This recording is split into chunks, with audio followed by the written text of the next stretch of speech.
We use the flow of electricity in a variety of different ways. LEDs to create light, speakers to create sound,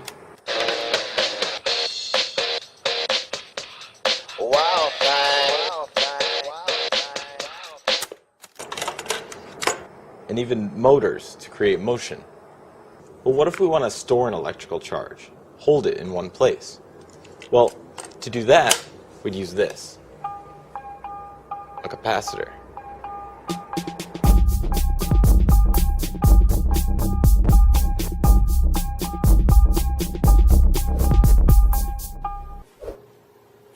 They're one of the most common electronic components. Capacitors, or caps for short, store electrical energy, and this can be very handy in everything from power supplies to noise filter circuits. And they come in a really wide variety. Just to name a few, there is the classic ceramic disc capacitor, the handsome polyfilm cap, and of course the cylindrical tower of power, the electrolytic capacitor. And some of these electrolytics can be very large. Yeah. I decided to have a look inside a small electrolytic cap to see what makes it tick. Outside of the plastic coating lies a pretty thick metal shell. Inside that shell, I found a tightly packed roll. And that roll is made up of long strips of paper and two thin metal conductors. And that's all. It's a pretty simple design, but where did it come from? The history of the capacitor stretches back to November 1745 in Germany. While conducting an experiment, Ewald von Kleist received a shock from a nail he'd inserted into the top of a bottle. After further investigation, he found that he could store a charge in a handheld container of water. Now, Kleist did tell some of his friends and colleagues about his discoveries, but he wasn't the one who went down in history as the inventor of the capacitor. Less than a year later, a Dutch professor at the University of Leiden named Pieter van Muskenbroek developed a very similar device. It consisted of a jar lined inside and out with metal, and through its cork had a chain that ran down to the inner lining. A charge could be applied to this chain and then later discharged by connecting the chain to the outer layer. Muskenbroek's device became known as a Leyden jar, which is a basic capacitor. So the way a capacitor works is pretty simple. And it might make you think, gee, can't we make one?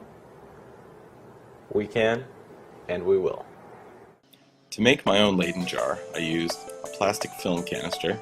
You could probably also use a pill bottle or similar plastic container. Some paste, tape is good too. Some basic wire, I used stranded 2 pieces. And some aluminum foil. First, I cut 3 pieces of foil, 1.5 by 4 1/4 inches, and thoroughly pasted one side. Rolled one onto the outside of the canister, nice and smooth, and then carefully inserted another inside, smoothing it with my thumb. Then, I stripped the wire and taped it to the inner foil. Cut a hole in the lid for our wire to go out, and made sure it fit all right. Then, I fixed another wire to the outside and wrapped the whole canister in tape. Once I had everything together, I made a connection from the outside conductor to ground on my faucet. An exposed water pipe would work too. I taped my wires down to make sure they didn't accidentally short while I was working. There are a lot of ways to generate static electricity. I decided to use a PVC pipe and a cotton rag. I connected the pipe to ground, and while rubbing the length with the rag, I let the center conductor rub against it, picking up a charge. Now, to discharge, I brought the two conductors slowly together right there. It made a little spark. Now, that little spark did demonstrate that a charge was held inside our capacitor, but I knew this setup could do better. I exposed a section of the center conductor and brought it close to our connection to ground. I taped them in place. Once the charge is strong enough, electrons should jump across this spark gap. And jump they do. Our little Leyden jar keeps working over and over and over. Well, as you can imagine, this caught on rather quickly in the scientific community. It wasn't long before others were making Leyden jars of their own and developing improvements. Benjamin Franklin discovered that it didn't have to be a jar at all. He could use a flat piece of glass with a flat conductor on either side. And beyond that, English chemist Michael Faraday developed practical applications for the capacitor when he was looking for a way to store excess electricity from his experiments. Faraday's work earned him the namesake of the capacitor's unit of measurement, the farad. A farad is very, very, very, very, very large. You'll notice that most capacitors today are measured in much smaller amounts, such as a microfarad.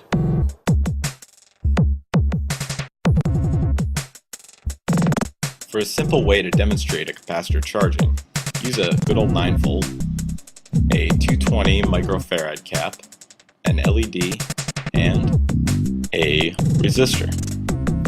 For this one, I decided not to use a breadboard and just wrap the resistor around the positive, longer end of the LED. Then, I charged the capacitor by connecting its negative lead to the negative lead of the battery and the positive to the positive, just for a moment.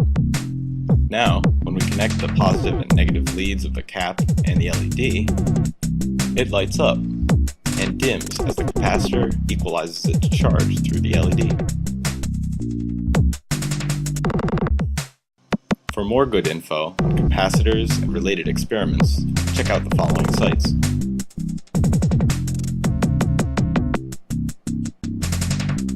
And for more projects using electronics and pretty much everything else, check out makescene.com. Thanks for watching.